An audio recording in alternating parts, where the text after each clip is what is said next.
জয়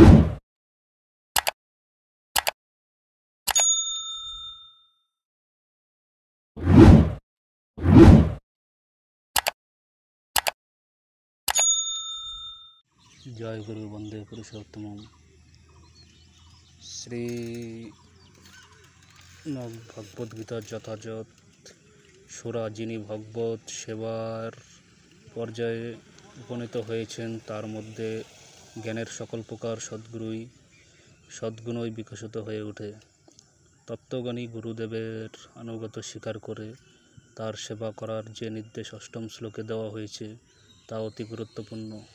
এমনকি যারা ভক্তি যোগে ভগবানের সেবা করেছেন, তাদের পক্ষেও এটি সবচেয়ে গুরুত্বপূর্ণ। সদ্গুরুর আনুগত্য স্বীকার করার মাধ্যমে পরমার্থিক জীবনের শুরু হয়। পরম পুরুষোত্তম ভগবান শ্রীকৃষ্ণ স্পষ্টভাবে এখানে বলেছেন যে জ্ঞানের এই পন্থা হচ্ছে যথার্থ পন্থা। এছাড়া যদি অন্য আর কোনো পন্থা অনুমান করা হয়, তাহলে তা নিছক বাজে কথা ছাড়া আর কিছু নয়। যে জ্ঞানের উল্লেখ এখানে করা হয়েছে, তার বিষয়গুলি লিখিত বিশ্লেষণ করা যেতে পারে।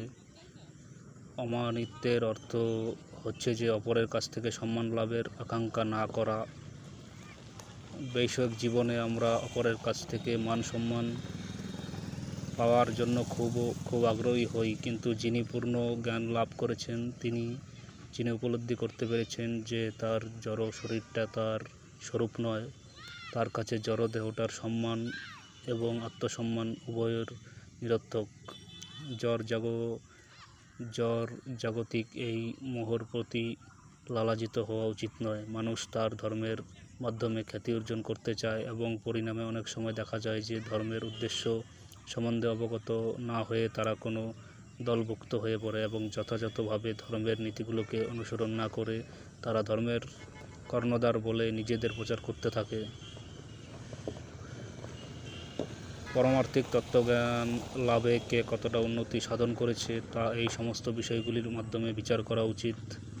অহিংসা কথাটির সাধারণ অর্থ হচ্ছে হত্যা না করা বা দেহ নষ্ট না করা, কিন্তু প্রকৃতপক্ষে অহিংসার অর্থ হচ্ছে অপরকে ক্লেশ না দেওয়া। সাধারণ মানুষ জড়জীবনে তমসাচ্ছন্ন বন্ধনে পরমার্থিক জ্ঞানের স্তরে উন্নতি না করা হয়, তাহলে হিংসার আচরণ করা। সকলের কর্তব্য হচ্ছে মানুষকে যথাসাধ্য তত্ত্বজ্ঞান দান করা, যার ফলে তারা দিব্যজ্ঞান লাভ করে এই জগতের বন্ধন থেকে মুক্ত হতে পারে। সেটাই হচ্ছে অহিংসা। ক্ষান্তি বা সহনশীলতার অর্থ হচ্ছে অপরের কাছ থেকে অসম্মান অথবা অপমান সহ করার ক্ষমতা। কেউ যখন পরমার্থিক উন্নতি সাধনে বর্তি হন, তখন অনেকেই তাকে নানাভাবে অপমান বা অসম্মান করে থাকে। সেটা স্বাভাবিক, কারণ জড় জগতের ধরনটাই এমন। প্রহ্লাদের মতো একটা শিশু, যিনি 5 বছর বয়সে পরমার্থ সাধনে ব্রতী হয়েছিলেন, তার বাবাই এই ভক্তির পথে সবচেয়ে বড় শত্রু হয়ে দাঁড়িয়েছিল এবং নানাভাবে তার অনিষ্ট করবার চেষ্টা করেছিল, এমনকি নানাভাবে তাকে হত্যা করার চেষ্টা করেছিল, কিন্তু প্রহ্লাদ তার সমস্ত অত্যাচার সহ করেছিলেন। সুতরাং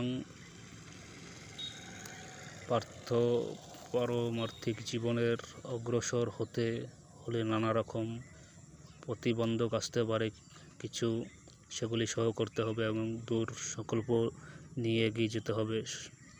সরলতার অর্থ হচ্ছে কূটনীতি না করে নিষ্কপট হওয়া, যাতে শত্রুর কাছে যথার্থ শর্ত খুলে বলা যায়। গুরুর সেবার ক্ষেত্রে এটি অত্যন্ত প্রয়োজনীয়, কারণ সদ্গুরুর কাছ থেকে। জয় গুরু।